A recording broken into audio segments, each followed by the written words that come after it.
vlog, and today I'm unboxing the package that I received from Young Living. So I decided to order this one because I tried an essential oil before and I think it's effective. So what more kung mas established siya na company that produces the essential oils. So let's start. Okay. I'm so excited. Okay, wait. Oh my god.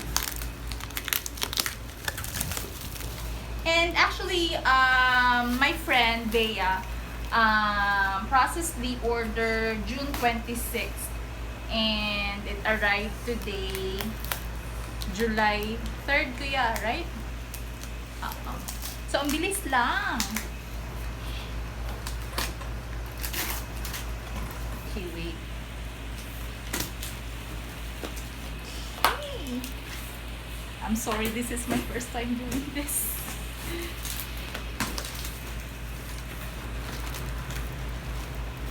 Okay, so I have the receipt, and I think this is the oil. I'll open this later. And what's this? I think this is used to protect the diffuser and the oils. So instead of bubble wrap, they're using this one. Kuya, mahulog. And this is the diffuser. Yan. Kita ba? Okay. Oh my god.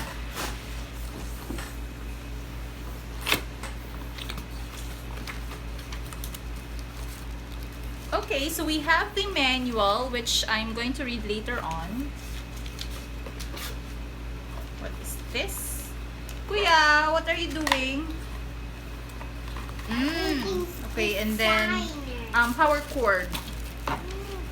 Since our diffuser is electric. I'm not sure if merong mga diffuser na manual.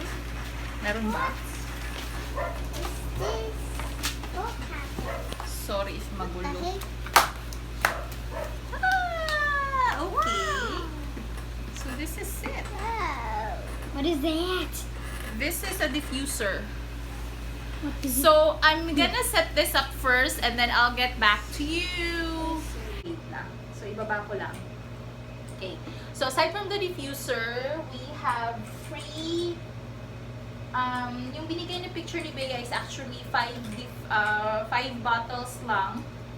So I have here. Okay. That's the first one.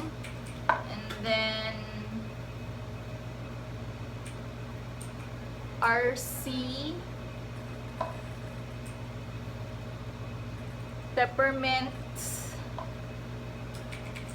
lavender,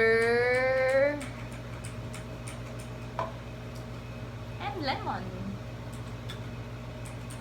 Yan. Okay, so going back, I prepared allergy blend. So that's 3 drops of peppermint, 3 drops of lavender, and 3 drops of lemon. So I'll give a feedback after I'm going to sleep. So right now, you must know, I'm working night shift. So from 10 p.m. to 7 a.m. And right now, time check. What's the time, kuya?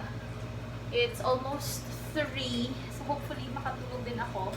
Because it has lavender, so hopefully it's effective. I heard lavender is good for or it will help you sleep. So yun. Thank you for watching this. Hope you subscribe and ano ba tawag doon? Ring the bell para for the notifications. So, thank you. Bye! by the way, nag-base ako kasi I noticed sa first part ng video, ang taba ko tignan. So, ayan. Okay, so anyway, this is the diffuser. I already plugged this and then tinurn on ko. So, if you notice, may lumalabas na mist. So, I prepared allergy blend kasi right now I'm on keto diet, and unfortunately I'm having keto rash, and it's very itchy. So, ang kati niya, and then ang pangit ng skin ko. So, yun.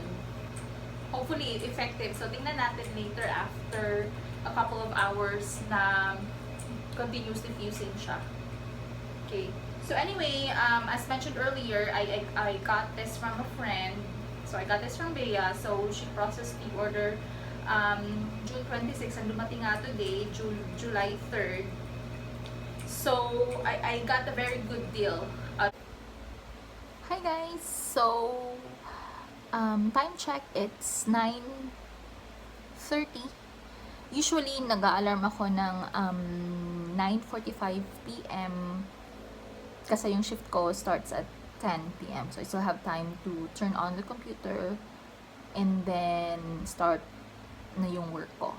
Pero today or tonight, since I'm gonna do sana a review on the allergy blend that I used earlier, pero unfortunately I decided to turn it off kasi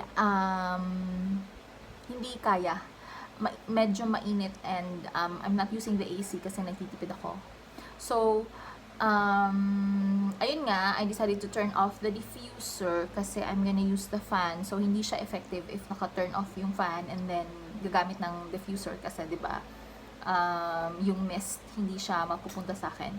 So, I decided to turn off the diffuser and turn on the fan kasi, as mentioned, medyo mainit and hindi ko kaya. I think I mentioned in the earlier part of the video that I have keto rash because I'm on keto diet, and medyo makati siya. And actually, I think medyo kita pa.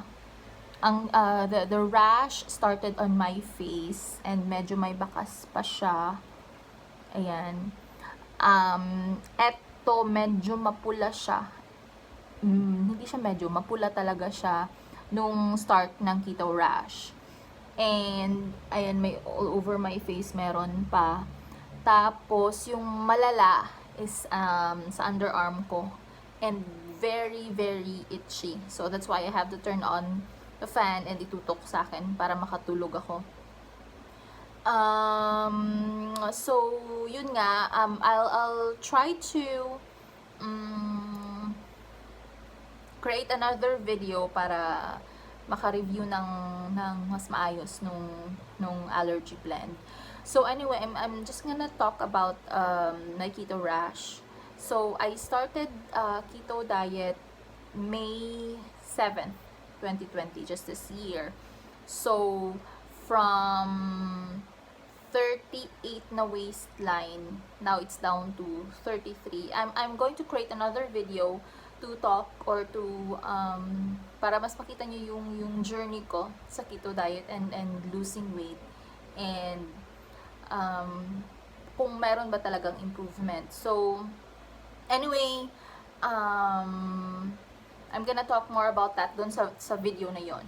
So yung I'm a bit sad kasi hindi natin ma-review talaga yung Young Living, but anyway, ang purpose naman ng vlog na to is to, 'di ba, unboxing naman siya. So I think that's okay. So I'm just happy na I was able to buy the package na meron ng diffuser, and then merong mga essential oils from Young Living. So yun nga. Thank you for watching the video. So again, my name is Naomi, and hope you subscribe, and don't forget to ring the bell button. Bye!